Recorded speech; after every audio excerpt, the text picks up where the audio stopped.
Guys, listen to this. Most of you are literally leaving a free $500 vacation on the table every time you pay for dinner with a debit card or the wrong credit card. The first point you need to know?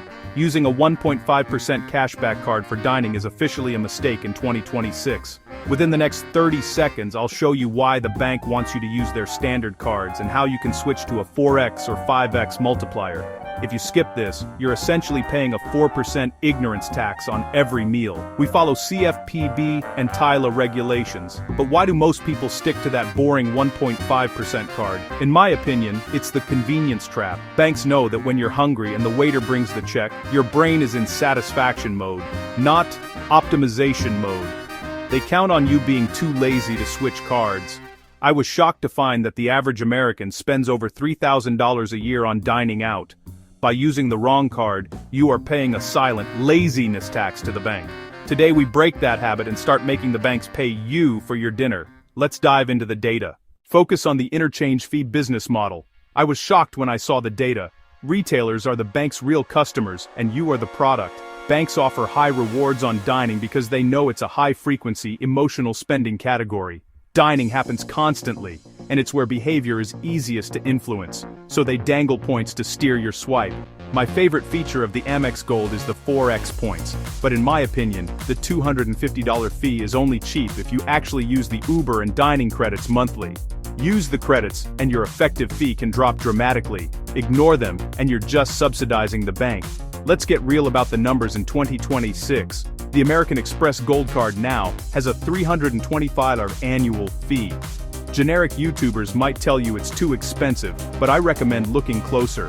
My favorite feature is the new $100 Resy credit and the $120 dining credit. If you're a foodie who hits up Cheesecake Factory or Five Guys once a month, your effective fee drops to just $105. That is cheap for a card that earns 4x on worldwide dining and 5x on prepaid hotels through Amex Travel. The mistake I made was not tracking these monthly credits. If you miss them, the bank wins. Set a reminder on your phone right now. That's real cash left on the table. Sources: NerdWallet, The Points Guy, and the CFPB. Regulators document how the interchange ecosystem moves money from merchants through networks to banks. Independent analysts track which categories earn the highest multipliers. Dining consistently ranks near the top.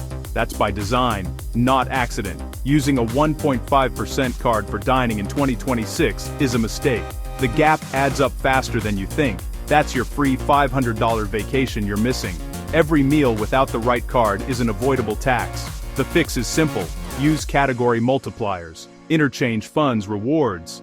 Dining is frequent, and the right card redirects value to you.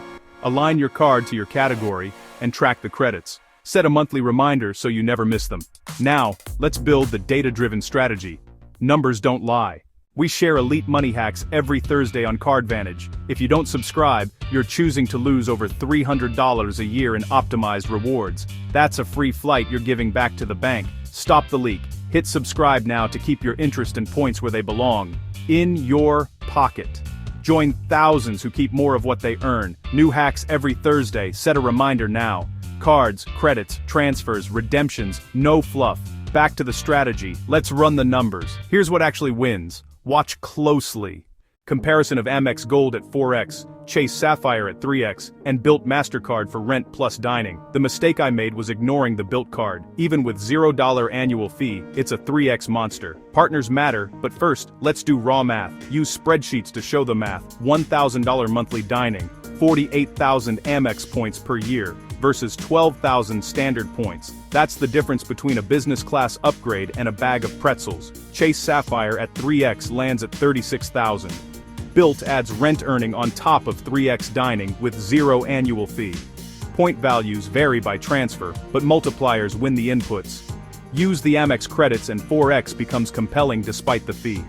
Chase's 3x is strong with good partners and portal options. A quick warning on the Chase Sapphire Preferred.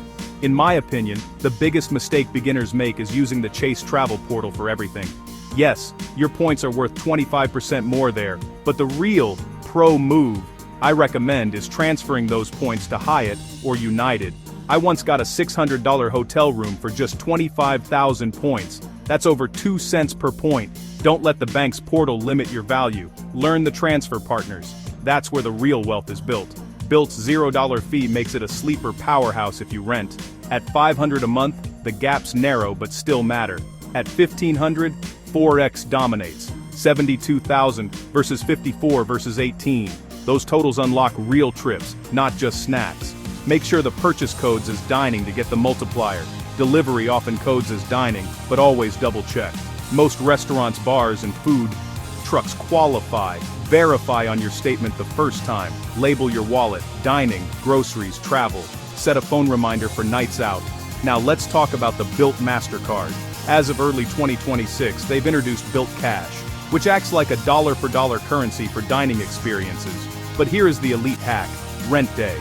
On the first of every month, Bilt often doubles your dining points to 6x. I was shocked when I realized I could earn more points on one Friday night dinner than most people earn in a month.